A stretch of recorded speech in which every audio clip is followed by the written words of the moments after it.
Salam alaikum, Julapah. Wa alaykoum assalam Mahdi. Ça va? Bah, alhamdoulilah, je vais très bien, j'espère que toi aussi. Alhamdulillah, Euh, impeccable. Barakallahu fik. ouais, Fik. Alors, il y a quelques mois, tu m'avais contacté par mail sur les réseaux sociaux, Oui, tu m'avais parlé justement de ton projet d'écrire un ouvrage, tu étais en train d'écrire un ouvrage. Entre-temps, il était sorti, et on s'était mis d'accord tous les deux pour justement en parler. Alors, au départ, j'avais proposé de faire un live en t'invitant, ce que je fais d'habitude, mais là, en ce moment, mhm, j'en fais plus. L'idée, c'était de t'inviter en live. On a changé le format. Là, c'est plutôt un échange entre nous sur ton ouvrage. Et on va en parler, Inch'Allah, bah, aux auditeurs de Oumavox et aux autres personnes sur les réseaux sociaux qui ne te connaîtraient pas. Voilà, voilà. ok, ok, Euh, avec Bah, plaisir. écoute, tout simplement pour commencer, est-ce que tu peux te présenter brièvement pour les gens qui ne te connaîtraient pas? Oui, alors bah, je m'appelle Joe Lapey, et donc je suis auteur et conférencier, et donc j'ai écrit en fait un livre qui s'intitule Laïcité et liberté, le défi musulman en France. Donc c'est sur ce livre qu'on va échanger, Mhm. et puis donc voilà. Très bien, très très bien. Alors moi, je l'ai lu en diagonale, le livre, parce que tu me l'avais envoyé.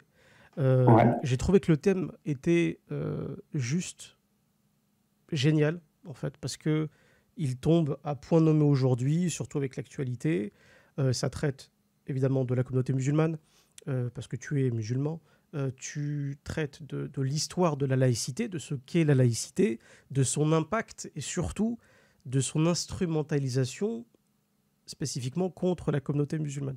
Et ça, c'est c'est totalement ça. d'actualité et c'est super intéressant. Voilà, donc ça me plaisait l'idée de mettre en avant ce type d'ouvrage, me plaît beaucoup, parce qu'aujourd'hui, il y a plein de gens qui écrivent des livres, pas forcément sur des thèmes qui nous touchent, mais quand un frère écrit sur un thème qui touche l'actualité des musulmans, et pas la meilleure en plus, bah, Mm. selon moi, il faut absolument en parler.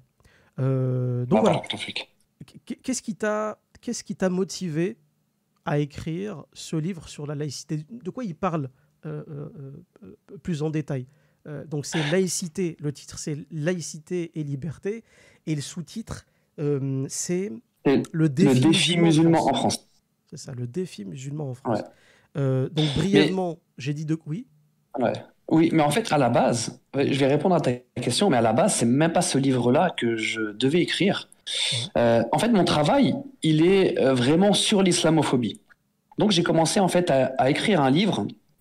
Mhm. Moi, c'était un titre en fait provisoire. C'était une discrimination décomplexée, enfin l'islamophobie, une discrimination décomplexée, chronique d'une discrimination décomplexée, voilà. Et en fait, mon objectif était euh, donc on partait en fait d'un constat et mon objectif était vraiment de dénoncer en fait toutes les dérives sur la laïcité, sur l'islamophobie en l'occurrence, avec comme outil de la laïcité.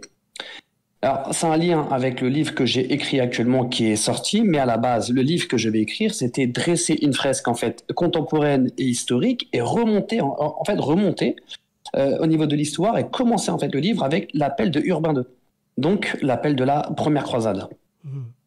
D'accord. L'objectif étant de contextualiser le tout, Mhm. donc aussi parler de la Reconquista, parler de la colonisation en Algérie, parler de l'Empire ottoman, etc. Et ensuite en venir sur l'époque contemporaine. Ensuite j'ai réfléchi, je me suis dit, bon, c'est un très gros travail. Je me suis arrêté en fait à 60%. Et en fait, dans ce livre-là, je voulais y inclure beaucoup de témoignages, surtout de témoignages de femmes voilées, qui sont les premières victimes de l'islamophobie. Mhm. Et ensuite, bah, j'ai réfléchi, je ne suis pas connu, je n'ai pas de tribune, et ça nécessite un très, très, très gros travail. Donc j'ai réfléchi, je me suis dit, bon, on va commencer par le début, et on va parler de la laïcité. En fait, c'est pour ça que j'ai créé ce petit livre. Bah, comme tu as vu, c'est un petit livre en fait de 80 pages. Mhm. Et en fait, ça sert à introduire le plus gros du travail. Le livre, donc vraiment sur l'islamophobie, cette fresque pardon, historique et contemporaine, va sortir un petit peu plus tard. Et en fait, j'ai décidé de faire un livre, entre guillemets, d'introduction, vraiment, pour introduire le sujet Et quoi de mieux que de parler en fait de la laïcité? Et ben, tu l'as si bien dit, c'est dans ce livre-là, il y a 3 chapitres. Et en fait, comment il est articulé, ce livre? C'est que je commence en fait à contextualiser l'arrivée de la laïcité en France. Et donc, dans le premier chapitre. Dans le deuxième, j'explique en fait que la laïcité est devenue un outil anti-religion au pluriel. Et ensuite, on finit le troisième chapitre avec des choses vraiment qui sont très factuelles. Et comme quoi, c'est devenu en fait un outil anti-musulman. Et à la fin du livre, je propose, donc voilà, il y a toute ma réflexion en fait qui se joue à travers ce livre. Et à la fin, je propose quand même des solutions. Mais ce livre-là est vraiment en fait une introduction à un travail plus conséquent. Voilà. D'accord, d'accord. Donc en fait, l'idée du premier ouvrage, finalement, il a été absorbé par ce livre-là, parce que tous les points que tu as cités, Urbain II, la conquête de l'Algérie, etc., se retrouvent synthétisés en fait dans cet ouvrage-là. C'est quoi? Tu prévois de faire un deuxième livre plus détaillé ou toutes les références que tu as citées, c'est dans ce livre? Non. En fait, voilà, c'est pour ça. Bah là, comme tu as vu, tu vois, j'ai vraiment, en fait, je me suis focalisé, entre guillemets, vraiment sur la laïcité. Mais le livre sur l'islamophobie, vu que c'est un travail qui nécessite plusieurs approches et traiter plusieurs angles, le travail, et là, c'est un petit livre de 80 pages. Le livre que je veux sortir vraiment sur l'islamophobie, ça va être un livre minimum de 300-350 pages. Donc, mon objectif, en fait, c'est d'abord promouvoir ce livre-là, d'avoir une tribune, et en l'occurrence, c'est ce que j'ai essayé de faire sur mes réseaux. Donc Instagram, c'est sur Instagram que je travaille le plus. Donc je fais des réactions, je fais en fait des réactions vidéo, je réagis par rapport à l'actualité, mais pas que. Ensuite, je fais beaucoup de posts et je fais en slide, en carrousel, et je parle beaucoup en fait d'islamophobie. Je mets en fait en avant plusieurs thématiques en lien avec l'islamophobie. En l'occurrence, comme quoi c'est les femmes les premières victimes en fait de l'islamophobie. Et donc voilà. Mais là, je reste vraiment sur ce petit livre. Voilà, je suis vraiment resté sur la laïcité. Ouais, d'accord. C'est qu'une pièce du puzzle de ce que je veux faire, de ce que je veux écrire en tout cas par rapport à l'islamophobie. Ouais, c'est une première pièce et c'est un bon début. Je trouve que c'est. En plus, tu as choisi un format plutôt court, 80 pages, c'est plutôt court.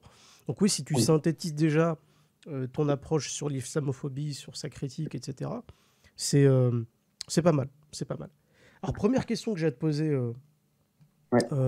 Joe, c'est qu'est-ce qui t'a motivé, même si je connais ces raisons évidentes, parce que tu es musulman et que c'est forcément une question qui te concerne, mais qu'est-ce qui t'a motivé à écrire ce livre? Parce que tu aurais pu ne pas le faire, tu aurais pu laisser parler d'autres personnes de l'islamophobie, tu aurais pu te limiter simplement à faire des vidéos pour critiquer l'islamophobie et la dénoncer.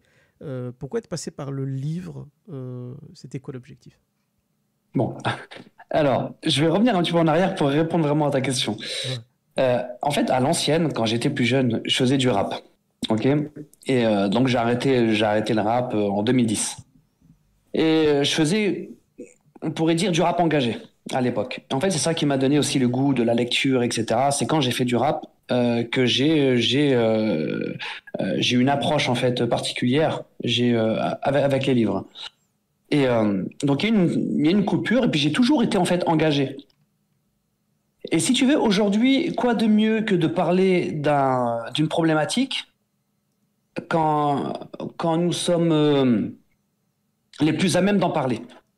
Donc, parler d'islamophobie, surtout quand c'est un musulman, je ne suis pas sociologue, je n'ai pas un parcours académique, et je sais que ça gêne des gens, et ça peut gêner beaucoup de personnes, en fait, du fait que je ne suis qu'un banlieusard musulman, réduit en fait à cette condition de par mon statut social, mais je me devais en fait, de par mon engagement, d'écrire en fait un livre qui dénonce l'islamophobie. L'islamophobie, pour rappel, c'est la première discrimination en France et la plus invisibilisée. Et l'engagement en fait prend plusieurs formes.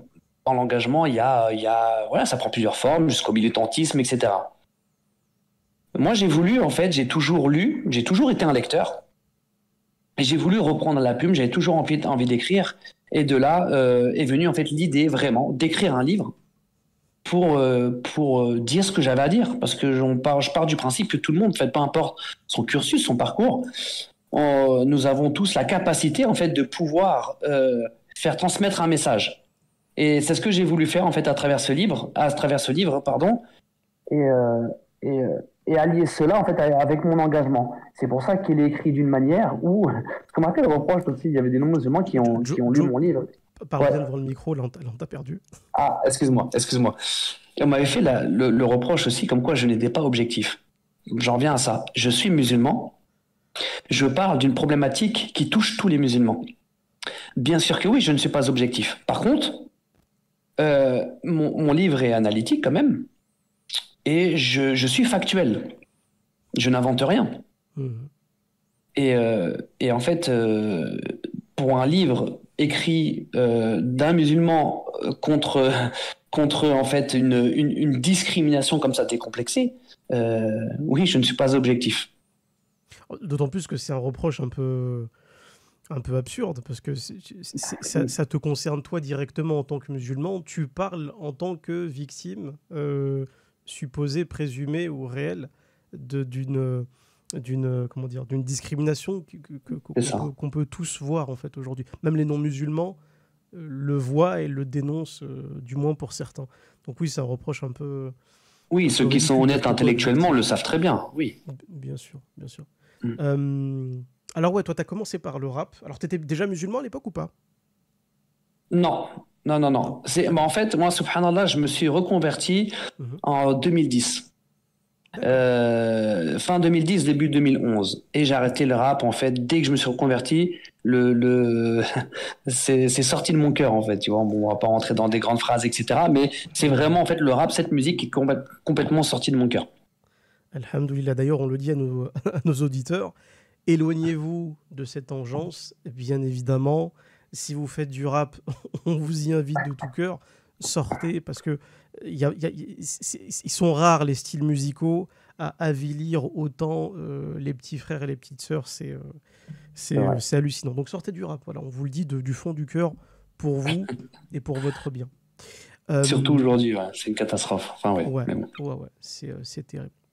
Alors, justement, vu que toi, tu traites du sujet de la laïcité, pour les gens Hmm. qui ne sauraient pas vraiment ce que c'est que la laïcité, est-ce que tu pourrais leur résumer un peu ce que c'est que la laïcité? Parce que j'imagine que il faut lire ton livre pour le Oui. comprendre. Mais si tu pouvais faire un résumé, je sais que c'est compliqué de faire un résumé d'un sujet aussi complexe, mais brièvement, la laïcité, c'est quoi, Ojo? Ouais, on va faire vraiment très simple. Parce Mhm. qu'après, on va dire que la laïcité, il y a eu des articles de loi qui ont été mis en place. Après, c'est vraiment au fur et à mesure des siècles, enfin des années, c'est des interprétations. Mais Mhm. pour refaire simple, en fait, la laïcité est venue dans un contexte où déjà la France était chrétienne. L'Église avait en fait un certain pouvoir en France. Et en fait, tout simplement, la laïcité, c'est la séparation en fait des églises et de l'État. Donc, cette loi, en fait, est apparue, c'est des articles de loi qui ont mis tout cela en place en 1905. Mais, comment dire? Je ne sais pas si je vais décrire, je vais parler du concordat, etc. Mais dis-moi. Bah, Parce que pour vraiment si, faire simple, on va parler de la si on séparation des pas, églises et de...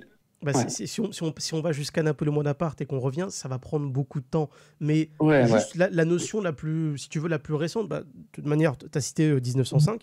1905, Mm, c'est une loi qui a été promulguée à l'époque pour rompre justement avec le concordat de Napoléon, de son concordat de 1801.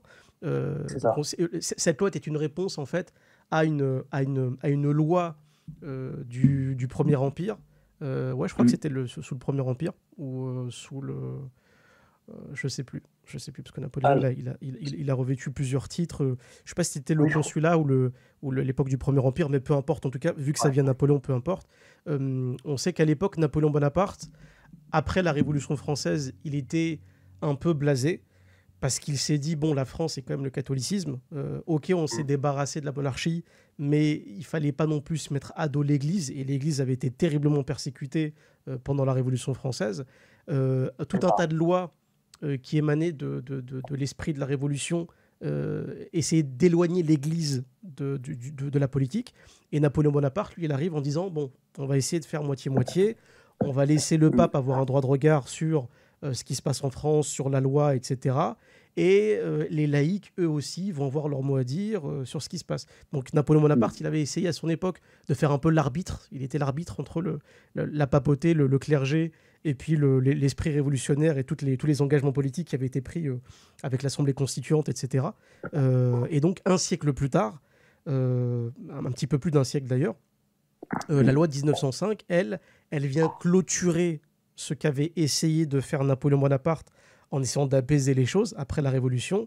La loi de 1905, c'est on sépare définitivement l'Église et l'État, le pape, le clergé, etc., n'ont plus un droit de regard sur la politique. Et en principe, et c'est peut-être ça aussi d'ailleurs le sujet du livre et le pourquoi tu critiques la laïcité, c'est qu'en principe, le monde politique aussi ne devait plus avoir un droit de regard sur ce que faisaient les religieux, du moins à partir du moment où ça ne transgressait pas des lois évidentes, ça ne crée pas de conflit, etc. Donc ouais, tu as très bien résumé, oui, c'est exactement ça en fait. Et puis il faut, voilà, juste pour rappeler que la loi 1905, c'est la fin de la saga. Donc c'est pas le début, voilà. Il s'est passé plein de choses avant, comme tu as dit en fait, entre la Révolution, le Concordat, etc. Et puis la loi 1905, c'est bon, ok, maintenant on se met réellement d'accord. Et voilà. Après il y a des articles de loi qui ont été rédigés qui normalement assure en fait une liberté de conscience et une liberté en fait d'exercice des cultes. Donc voilà, après on va pas lire tous les articles, mais entre guillemets, en fait c'est un respect en fait de toutes les religions. Toutes les religions, en fait, l'État n'a pas le droit de mettre son nez en fait dans les affaires religieuses de la France. Et au final, c'est pas du tout ce qui était respecté au final. Pour rentrer dans le vif du sujet, en ce qui concerne les musulmans, tu vas nous en parler un peu plus. Oui. On a prétendu aux musulmans que l'Église et l'État, donc là, pour ce qui nous concerne, la mosquée et l'État, c'est des choses bien distinctes, bien séparées. L'État ne subventionne aucun culte, ne reconnaît aucun culte, etc. Mais en même temps, on s'est rendu compte qu'il y avait une gestion coloniale du culte musulman. D'ailleurs, on est peut-être même la seule communauté à le subir, ça, parce que l'Église catholique, elle est organisée en diocèse. Enfin, il y a une organisation en fait diocésaine en France et un peu partout dans le monde. Il y a une autonomie en fait de l'Église catholique, donc elle fait un peu ce qu'elle veut entre guillemets. Les Juifs, j'en parle même pas. C'est même eux qui dictent. Et là, je parle de l'élite juive politique et médiatique. C'est elle qui dicte la loi en France, ce qui est bon, ce qui est voilà, pas. C'est pas un état de droit, la France, voilà. C'est ça. Et les musulmans, on est la seule, objectivement, la seule communauté à ne pas pouvoir choisir ses représentants légitimes. Donc on nous impose des chalromis, etc. Et en plus, il y a le ministère de l'Intérieur qui est derrière nous pour dire « Oui, non, mais ça, c'est pas bien. Oui, mais ça parler de pudeur, c'est mal. » Je rappelle le cas du frère Mahdi d'Islam Mag, lorsqu'il était imam de la mosquée de Gennevilliers. Il avait été dégagé de la mosquée de Gennevilliers sous pression de Darmanin parce qu'il évoquait en prêche la pudeur, et la pudeur des hommes et des femmes. Donc à l'époque, Darmanin, qui je le rappelle avait été accusé de viol, ce qui est assez drôle quand même, comme un défenseur des femmes et qui aujourd'hui veut tailler des imams qui, eux, sont réellement des protecteurs des femmes, soit dit en passant, avait critiqué un frère et avait forcé en fait ce frère à dégager parce qu'il parlait un peu trop de pudeur. Donc voilà, juste la pudeur, c'est un sujet sur lequel on ne peut même pas s'exprimer clairement. Donc t'en penses quoi, toi, de ce deux poids, deux mesures de la laïcité, la manière dont c'est appliqué en France? Alors, en fait, il y a plusieurs choses à dire. Alors, dans le livre, je vais parler en fait de plusieurs lois. Je vais parler de plusieurs lois qui sont apparues en fait au fur et à mesure des années. On va arriver jusqu'à 2024. Et en fait, c'est la restriction en fait de liberté. Et là, on va vraiment se concentrer en fait sur les musulmans. Donc, on va s'attaquer en fait aux signes visibles. Et ça, moi, je l'explique bien dans le livre. Faut savoir que déjà, l'islam est une religion en fait visible. Ok, surtout les femmes qui portent le voile sont forcément visibles. Donc, on va s'attaquer en fait à cette visibilité. Il y a eu plusieurs, en fait. Il y a eu les histoires de Creil en 89. Il y a eu aussi les lois soi-disant neutres, comme celle de 2004, pardon. Mhm. et les récentes mesures contre le séparatisme. Et en fait, tout ça, en fait, il s'est passé plein de choses ces dernières années, et en réalité, c'est tout simplement des outils en fait d'islamophobie systémique. Parce qu'il faut bien comprendre une chose, c'est que l'islamophobie est systémique. Elle est dans tous les pans de la société, et elle vise principalement les musulmans. Donc ça, faut vraiment qu'on se mette d'accord sur ça. Ça, c'est voilà, en Mhm. disant cela, on est complètement factuel. Bien sûr. Et l'interdiction en fait des signes religieux visibles, donc voilà, cible spécifiquement en fait les symboles islamiques. Donc là, j'ai parlé en fait du voile juste avant, et en fait, c'est toujours en fait, ça constitue toujours en fait une forme d'islamophobie déguisée sous le masque de la laïcité. C'est toujours sous prétexte de. Et c'est ce que je démontre en fait dans ce livre. Toutes ces mesures qui ont été mises en place. Euh, euh, donc voilà, jusqu'au séparatisme, etc. Et toutes ces lois en fait qui ont été mises en place ne font qu'exclure en fait la communauté musulmane sous Mhm. couvert de la laïcité, alors que la laïcité devrait en fait nous protéger tous et toutes. Mais c'est D'ailleurs, devenu, en fait, c'est ce que j'explique. Oui, dis-moi. d'ailleurs, parce que c'est intéressant l'expression que tu as utilisée, c'est protéger. C'est exactement ce que Oui. nous disent des Gabriel Attal quand il était encore ministre, Darmanin. On a eu tout un tas de ministres pendant des années qui nous expliquaient ou qui tentaient de nous expliquer, c'est un peu comme avec ce ton un peu paternaliste et infantilisant là, c'est les musulmans sont des gogols, donc on va vous expliquer en fait que non, non, en fait vous n'avez pas compris ce que c'est que la laïcité, vous croyez que la laïcité est contre vous, non, non, pas du tout, en fait on va vous expliquer parce que vous êtes trop des mongolitos, en fait la laïcité républicaine c'est justement pour créer du vivre ensemble, de la paix, de la fraternité, que tout le monde puisse appliquer sa religion en paix, etc. Ça, c'est le discours officiel du gouvernement. Dans les Ouais. faits, et ça c'est ce qui est mentionné dans ton livre, et tu fais très bien de le faire, c'est que dans ton livre, tu dis, mais en fait, la laïcité, c'est-à-dire que le baratin de la laïcité qu'on entend à travers les médias, à travers les paroles de Macron, etc., dans la réalité, c'est tout le contraire.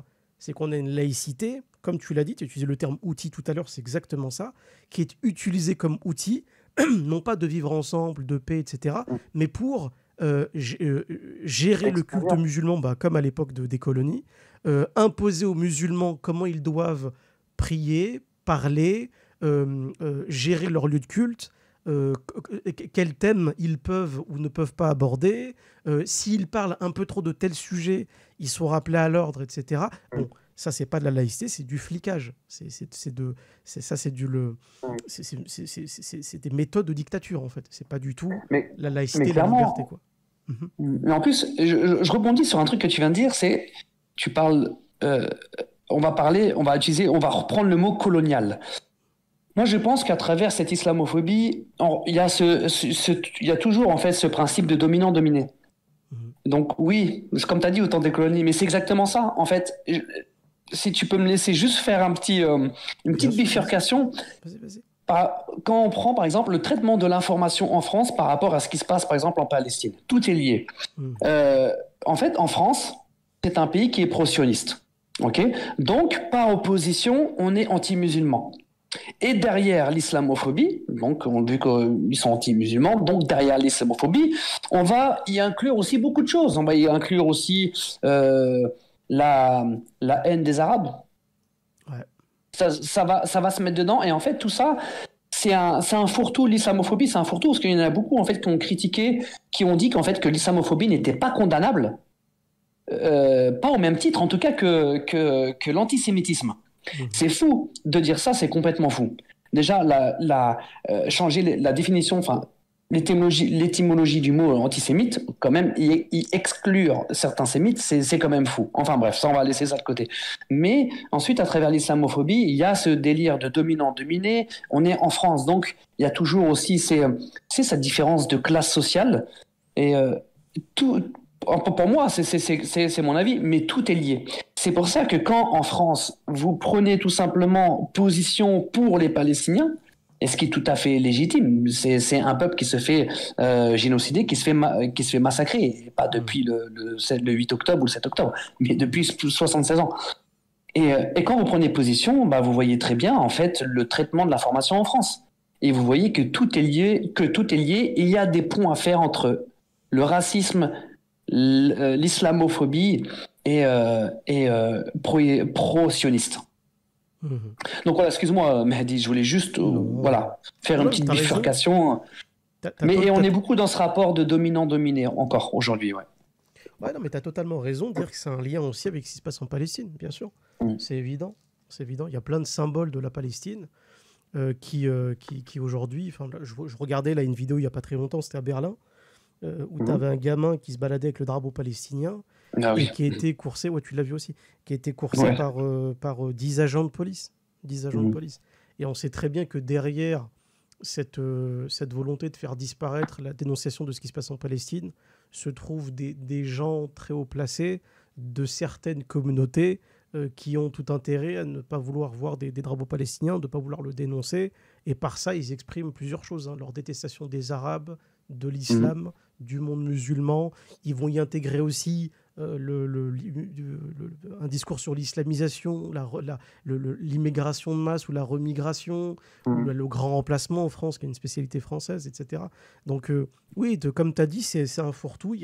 Dans l'islamophobie, il y a plein de niveaux, en fait, il y a plein de strates, et c'est clair Oui. que plus on descend et plus on voit les reproches qui sont très variés, en fait, qui ne sont pas spécialement liés au culte, à la pratique d'une religion, mais à tout un tas de sujets politiques, géopolitiques. Donc c'est vrai que c'est très Enfin, on complexe. mélange un peu tout et on met tout dedans sous prétexte oui, non, mais oui, l'islamophobie. Après, par contre, Mhm. après, après ça, c'est que mon avis, mais je pense qu'on arrive à un point où aussi en France, en dehors de ça, on arrive à un France où je pense que, toute origine confondue, euh, l'islam est l'ennemi numéro un, en tout cas en France. Et en fait, ils s'en foutent. Ils peuvent très bien avoir un arabe tout seul qui boit de l'alcool, qui n'est pas musulman. Ça va être l'ami de tout le monde. Et bon Par contre, arabe. ce qui les gêne, c'est l'islamité en fait en lui. Mhm. Et là, je parle de l'arabe ou je parle du français, peu importe, toute origine confondue. Et ce que je vois, ce que je remarque, même dans ma vie personnelle, etc., c'est quand nous avons en fait une once d'islamité, c'est de là que vient le problème en fait. Donc je pense qu'aussi on a dépassé un petit peu ce délire de racisme en lien avec donc les origines, mais c'est vraiment toute d'origine confondue, quand il y a une once d'islamité, là c'est problématique pour certaines personnes malhonnêtes. Mhm. Je suis d'accord. Je suis Donc assez voilà. d'accord. Alors, au sujet de ton livre, Oui. est-ce que tu as déjà eu des retours de quelques lecteurs ou lectrices qui ont lu ton livre? Est-ce que tu as déjà eu Oui. des avis dessus? Comment tu Oui. as perçu ça? Comment t'as... Alors bah forcément il y a des axes d'amélioration. Donc j'ai pris note, mais j'ai reçu quand même des bonnes critiques. J'ai reçu des bonnes critiques. Mais en fait, ce que j'ai voulu faire à travers le livre, après je vais dire par rapport aux critiques, mais ce que j'ai voulu faire à travers le livre, c'est j'ai voulu y apporter beaucoup de références à la pop culture. Bon, je pense que tu as vu, même quand je joue sur des refs d'Harry Potter ou autre, Mhm. et afin de rendre un petit peu le récit digeste. Parce que parler de la laïcité, des articles de web, c'est un thème qui est lourd. C'est lourd quand même. Oh, oui. Donc, j'ai voulu, en fait, donc forcément, il y a une partie qui est très informative, où là, je ne peux pas trop jouer avec les mots, je ne peux pas, voilà. Mais ensuite, après, j'ai voulu aussi apporter de la proximité, enlever cette distance entre l'auteur et le lecteur, Mhm. afin de rendre, en fait, le sujet digeste. Donc ça, on me l'a reproché. J'ai eu des mauvaises critiques par rapport à ça. On me l'a reproché, comme quoi, en fait, ça... C'était pas assez académique, c'était pas assez... voilà. Ça En faisait fait, du trop fait que bah, familier, c'était aux quoi. antipodes de ce qui était académique, oui. Ouais. Mm. Mais ça a plu aussi à certaines personnes qui, eux, n'ont pas l'habitude de lire. Donc ça rendait le livre simple d'accès, facile d'accès. Et D'accord. c'était ça mon objectif. Moi, c'est d'écrire en fait un livre. J'ai une réflexion. Je commence en fait, et voilà, je sais où terminer mon livre, je sais où pousser ma réflexion, et je voulais en fait rendre le livre le plus accessible. Mhm. Et je pense qu'à ce niveau-là, bon après voilà, il y a une marge d'erreur, il y a plein de choses à revoir, etc. Mais je pense que par rapport au but principal du livre, je pense que je l'ai rempli. Et c'était de rendre cette thématique accessible. Non, mais en plus, Donc tu voilà. fais bien parce que on en parlait tout à l'heure. La nouvelle génération qui arrive, la génération qui est née avec Internet, parce que moi je fais partie d'une génération qui n'avait pas encore Internet, il n'y avait pas encore de téléphone portable. Mais la nouvelle génération qui arrive, celle qui est née avec Fortnite, qui est née avec TikTok, etc., elle lit pas trop. Voilà. Elle est souvent collée, voilà, la tronche collée sur les écrans. Bon, le contenu long, même à regarder sur Internet, c'est pas trop leur truc. Eux, ils privilégient le contenu extrêmement court. Donc c'est vrai que le fait d'adapter aussi la lecture, parce que ce que tu fais en fait, c'est de la vulgarisation. Tu simplifies un sujet très complexe, tu le rends, comme tu dis, accessible.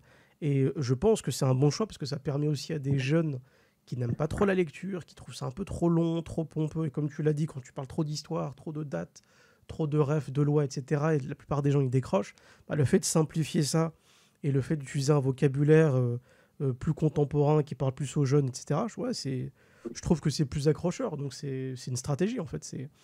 Je trouve ça intéressant. C'est cool. C'est ça, bah c'est totalement voulu, mais après, je peux comprendre que bon, dans un certain milieu, certains pourraient penser que ça décrédibilise entre guillemets le métier d'auteur, alors que non.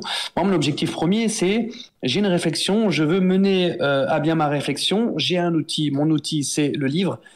C'est la forme que ça a pris et je veux me faire comprendre. Je veux qu'on puisse lire et comprendre en fait ma réflexion. Donc voilà, je fais pas de la philosophie, tu vois. Ouais, non, mais Donc oui, après. À partir du moment où c'est un choix, de toute manière, ça oui, peut c'est un choix. que être respecté, quoi. Après, comme tu l'as dit, il y a des gens qui aiment pas.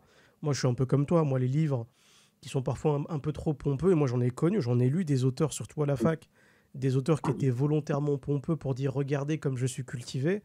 Bon, ça peut faire kiffer certaines personnes voilà, dans le milieu universitaire, mais en réalité, ça saoule tout le monde. Quand tu es beaucoup trop. Après, ça dépend. Il y a des sujets, comme tu l'as dit tout à l'heure, où tu peux pas te permettre d'être trop familier et de simplifier. Là, parfois, c'est des pavés, mais qui sont des pavés qui servent à t'instruire et pas à prendre du plaisir à lire, en fait. Mais c'est clair que la plupart des gens, ils décrochent lorsqu'un livre il est un peu trop complexe, et parfois volontairement complexe, par pure, comment dire, j'allais dire mégalomanie, mais non, mais tu sais, par arrogance, en fait. Tu as des auteurs qui sont un peu arrogants et qui veulent volontairement complexifier leurs ouvrages pour dire regardez, je suis un écrivain. Regardez comme je suis intelligent et brillant. Et en fait, quand ça se voit, c'est ridicule. Et quand c'est ridicule, personne ne le lit, quoi. D'ailleurs, c'est un peu ce qu'on reprochait à Bernard-Henri Lévy pendant des années.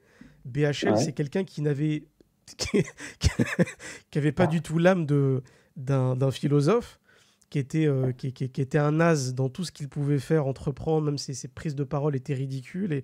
Et les gens lui ont toujours dit, mais même quand tu écris, c'est ridicule. C'est-à-dire que tu essaies de parler, de faire le philosophe, mais tu n'en es pas un et ça se voit, ta manière d'écrire. Donc tu as des gens qui sont ultra pompeux, qui vont name dropper plein de noms de gens très célèbres, ils vont te mettre plein de détails qui sont totalement inutiles, pas parce qu'ils veulent intéresser le lecteur, mais juste pour dire au lecteur, regardez comme je suis brillant.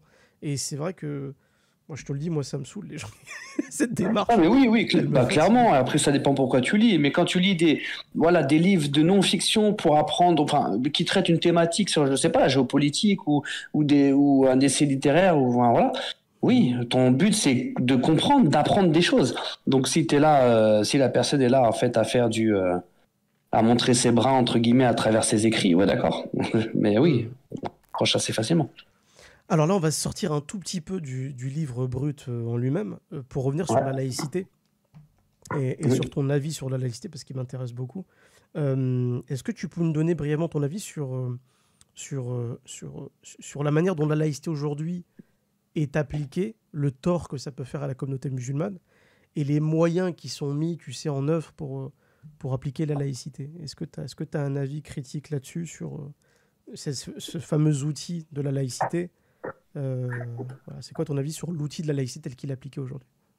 En fait, la laïcité telle qu'elle devrait, voilà, je reviens sur ce que je disais tout à l'heure, devrait nous protéger, mais ce n'est pas le cas. Donc oui, c'est clairement en fait un outil anti-musulman, mais malheureusement, malheureusement, ça va être de pire en pire.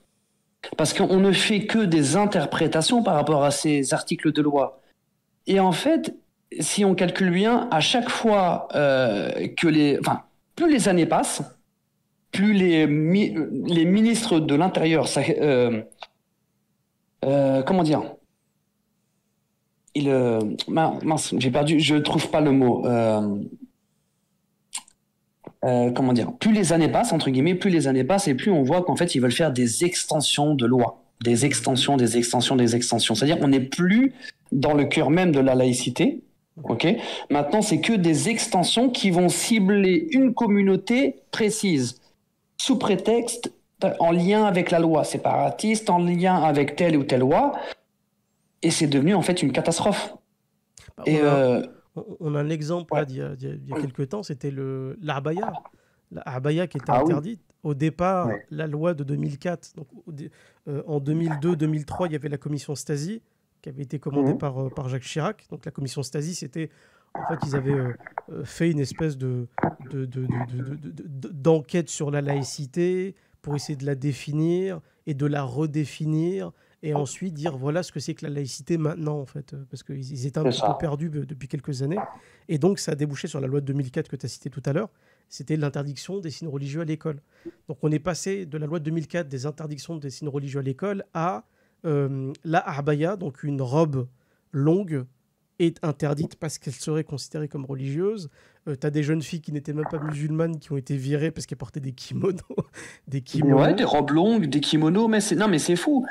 Mais c'est bien de le soulever. En fait, c'est ça, et c'est des extensions. C'est-à-dire on revient sur des lois. Voilà. En fait, c'est que ça. C'est-à-dire l'outil va être, en fait,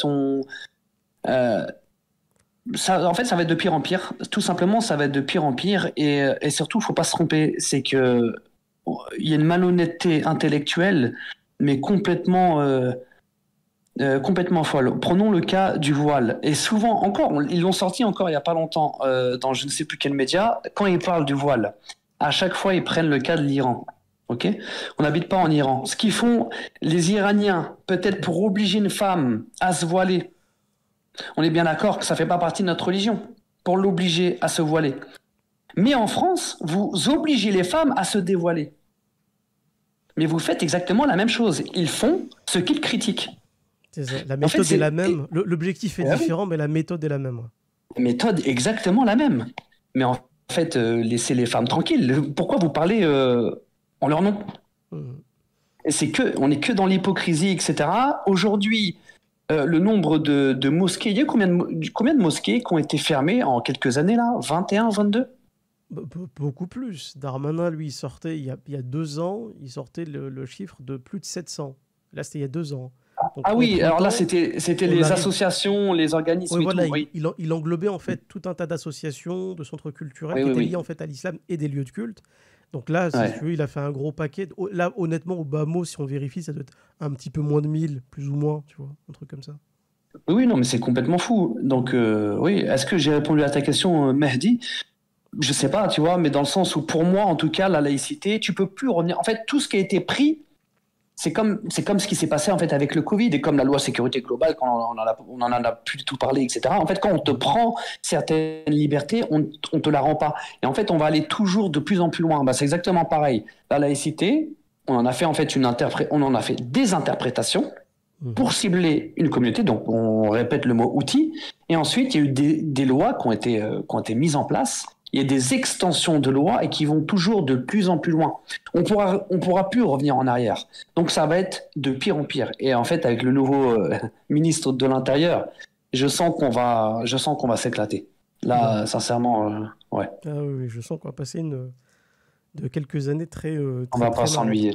Ouais. Parce que et voilà. Et vu qu'on est une communauté visible et chaque prière, chaque voile, chaque barbe, tout est scruté, jugé, attaqué. Et on y met les mots qu'on veut, hein. Pareil, il y a quelque chose qu'on entend dans les médias, c'est alors dès qu'un musulman, en fait, il pratique sa religion, ou alors il est engagé, il fait partie d'un organisme, etc. Il est proche des frères musulmans. Mais qu'est-ce que ça veut dire?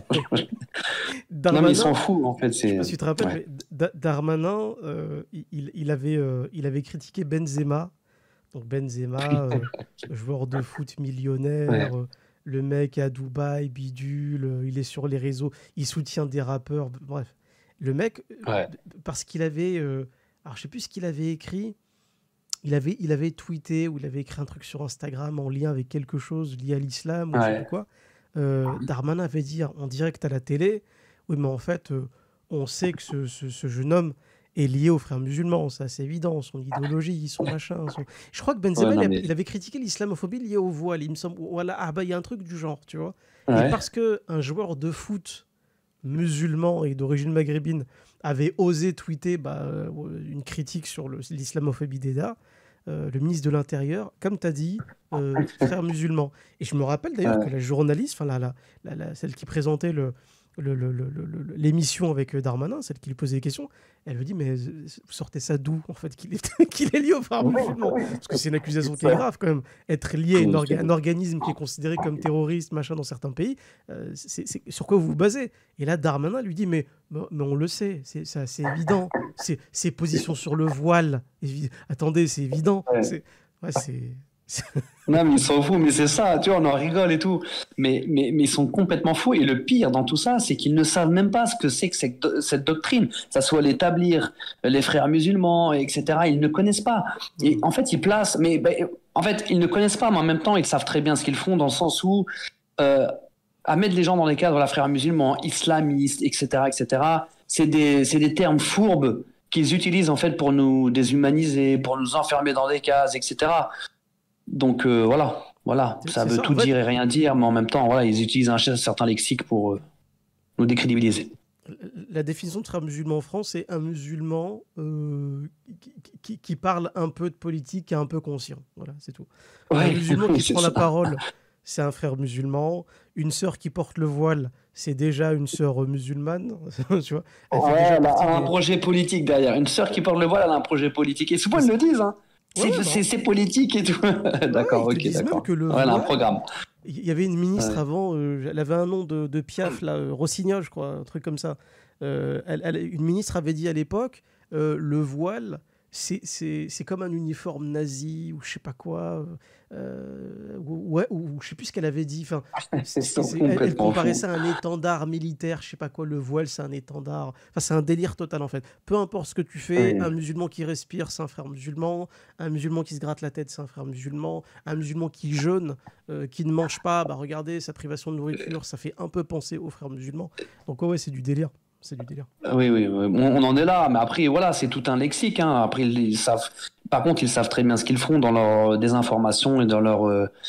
Voilà, ils utilisent en fait tout un lexique, voilà, pour nous décrédibiliser, pour nous mettre tout simplement, nous mettre en fait à l'écart. Mhm. Et Et justement, ouais, dans ton livre, tu parles de solutions que tu évoquerais dans ton livre pour la communauté musulmane, en lien peut-être avec la laïcité, etc. Bah, justement, face à ça, face à cette laïcité complètement euh, voilà, décomplexé, complètement autoritaire. déformé, complètement, oui. Oui, voilà.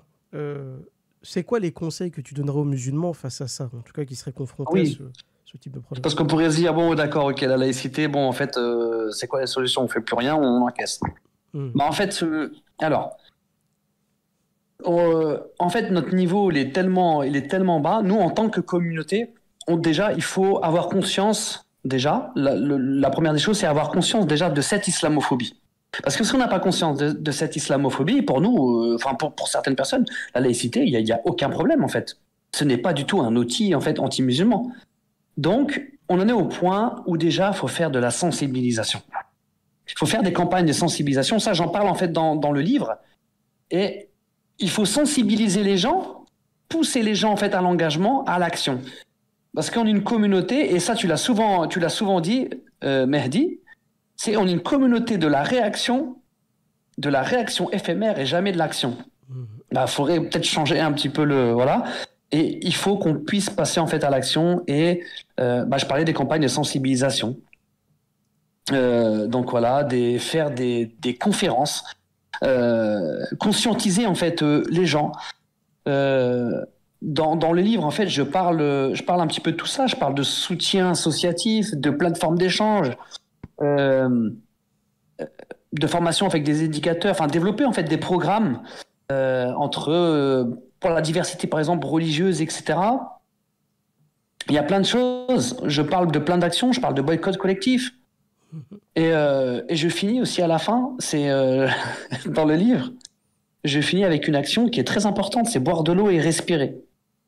Et dans le sens où, ouais, ça m'a fait rire, même moi je me fais rire tout seul à la fin du livre.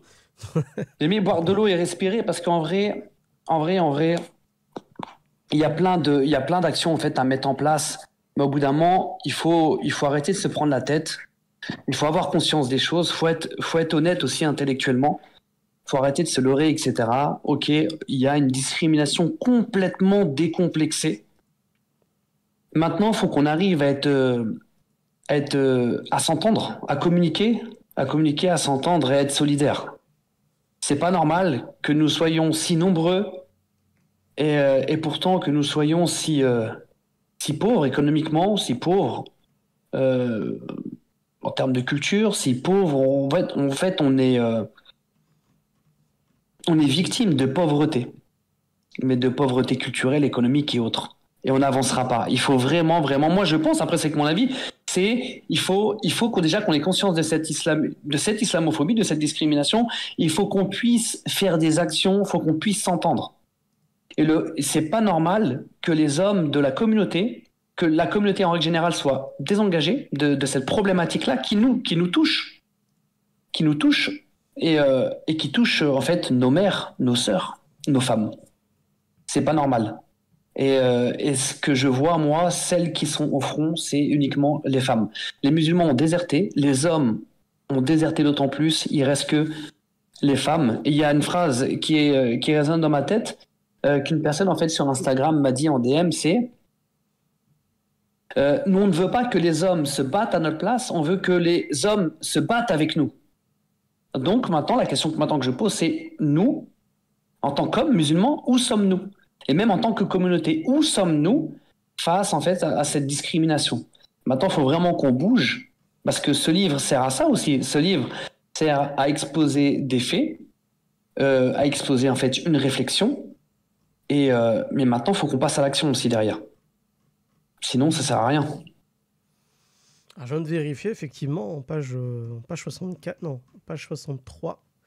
Boire de l'eau et respirer, s'asseoir de manière sereine, boire 3 gorgées et ensuite prendre sa meilleure respiration et expirer, effectivement. Ouais, ça fait partie des solutions, c'est-à-dire, voilà. Oui, en fait, c'est une manière un peu imagée de dire, oui, de toute façon, il y a aussi le qadar, il y a aussi le destin.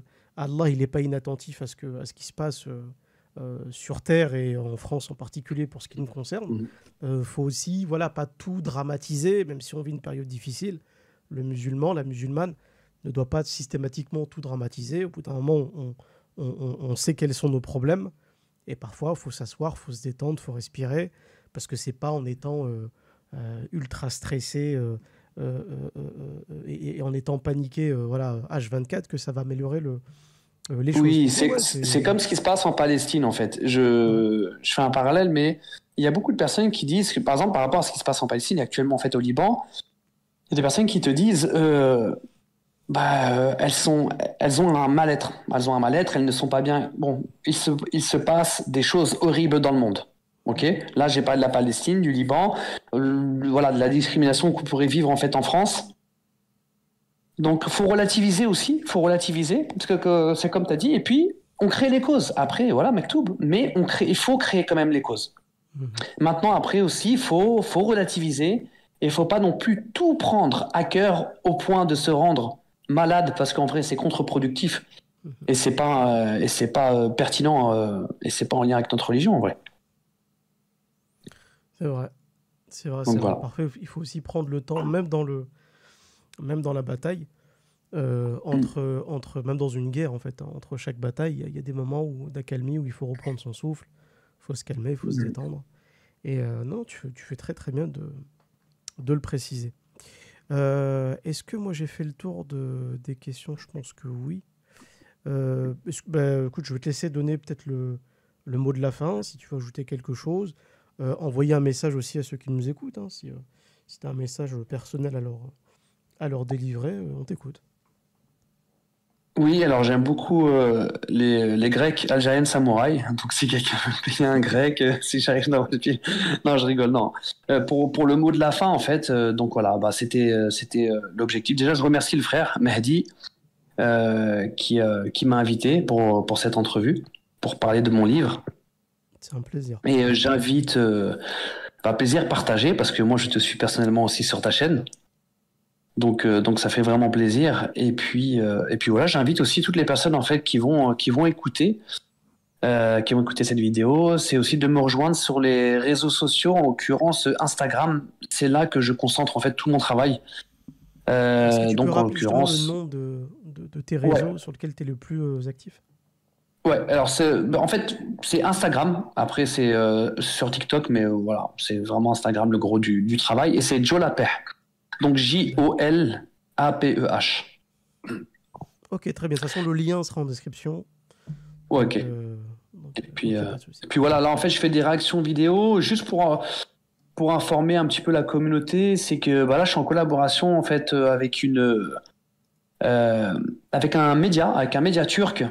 Et donc voilà, je fais aussi des vidéos réactions sur l'actualité que je Alors, mets est-ce que tu peux directement sur ma citer, page. tu as le droit de Oui, c'est citer le média ou pas? Nouvelle Aube. Comment? Non, je dis, est-ce que tu as le droit de citer le média Nouvelle Aube, c'est ça? Ouais, c'est ça, c'est média turc Nouvelle Aube. Et donc voilà. Moi, je leur fournis une vidéo par semaine qui publie directement sur leur page. Et ça me permet, moi, d'avoir une certaine visibilité. D'accord. Donc, je fais des réactions vidéo, je fais des posts, en relation. Bah, mon cœur de travail est sur l'islamophobie. Après, il y a beaucoup de réflexions, bah, comme je disais, sur l'actualité, sur la Palestine, etc. Donc, voilà, j'invite tout le monde, en fait, à me suivre directement sur Instagram. C'est vraiment le cœur de mon travail, Instagram. D'accord. D'accord. Très, très bien. Donc, voilà. Bah écoute, moi je veux aussi ajouter un dernier mot. Bah, moi je te félicite, pardon, je te félicite Joe. Je te félicite parce Tabarakallah, c'est qui que, m'a dit. ou Afik, je te félicite parce que c'est ton premier ouvrage. J'imagine que tu y as mis du cœur parce que ces premiers écrits, c'est toujours, c'est pas forcément les écrits qui seront les plus connus. Ça c'est un truc d'auteur. C'est quand on regarde tous les auteurs qui ont percé, leurs premiers écrits n'ont jamais été ceux qui ont fait généralement le plus de bruit, mais c'est généralement ceux dans lesquels on a mis le plus de cœur. Donc j'imagine que tu as mis beaucoup de cœur à écrire ce petit ouvrage sur la laïcité et sur l'islamophobie. Donc je tiens à te dire bravo. Comme je te l'ai dit tout à l'heure, il n'y a pas beaucoup de... Il y a peu de frères, il y en a, mais il y en a peu, ou de sœurs qui écrivent qui écrivent sur la laïcité.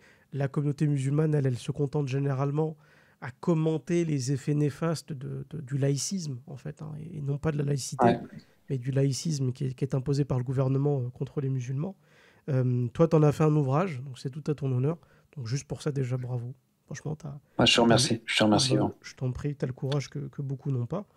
Moi, je l'ai survolé le livre, mais je l'ai lu assez pour savoir que c'est quand même un ouvrage qui est carré, qui est concis. Tu donnes des références, tu donnes des dates, tu donnes des noms, tu donnes des repères historiques, voilà, des clés comme ça pour que les gens puissent après aillent étudier eux-mêmes ce sujet qu'est la laïcité. Donc voilà, je te dis bravo. J'espère vraiment que cet ouvrage, même si c'est le premier, qu'il y en aura, Inch'Allah, je l'espère bien d'autres, va Oui. percer. Voilà, va percer. En tout cas, moi, j'invite tous les auditeurs d'Oumavox, ne serait-ce que pour aider le frère à se faire connaître. Voilà, ajoutez-le sur vos réseaux sociaux, commentez, likez ce qu'il fait.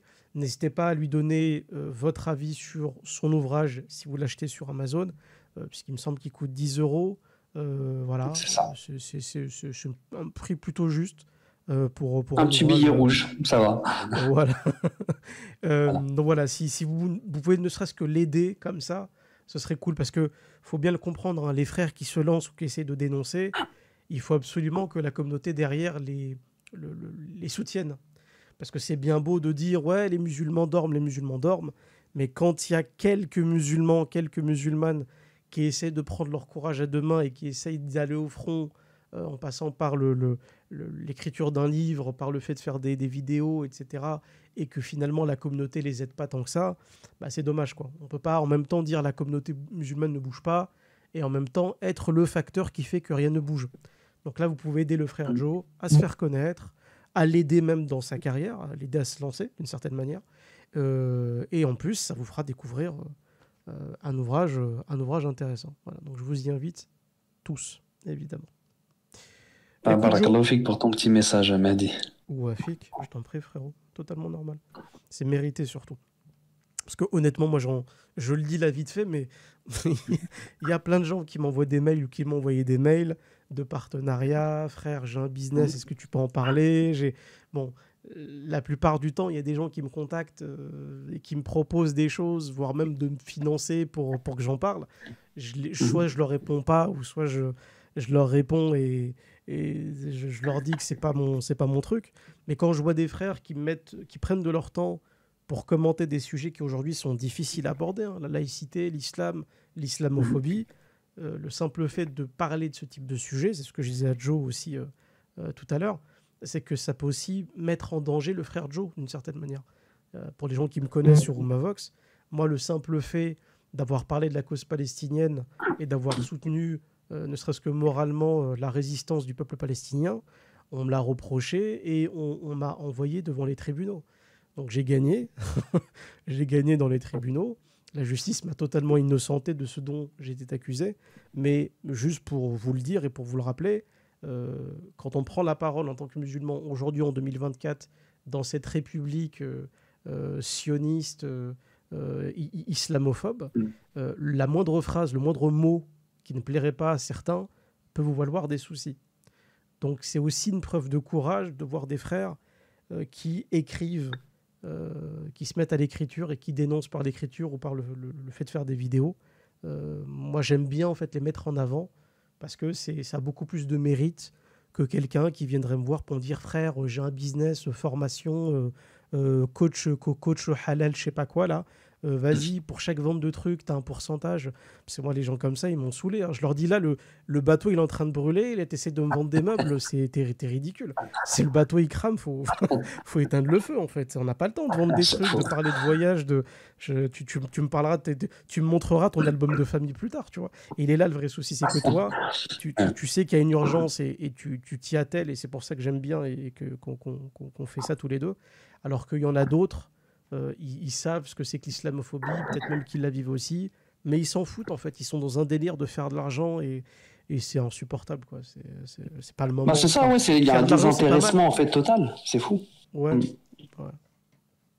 Donc voilà, c'était mon petit mot de fin. Écoute Joe, encore une fois, merci à toi. Merci. Barakallahu fik encore pour vraiment m'avoir invité. Ça fait vraiment plaisir d'avoir pu échanger avec toi. Bah, le plaisir sur cette thématique. Bah, j'espère qu'on pourra le faire un peu plus souvent, parce que c'est vrai qu'on s'est très très peu parlé. Et j'espère, Inch'Allah, qu'on renouvellera la chose. Avec plaisir.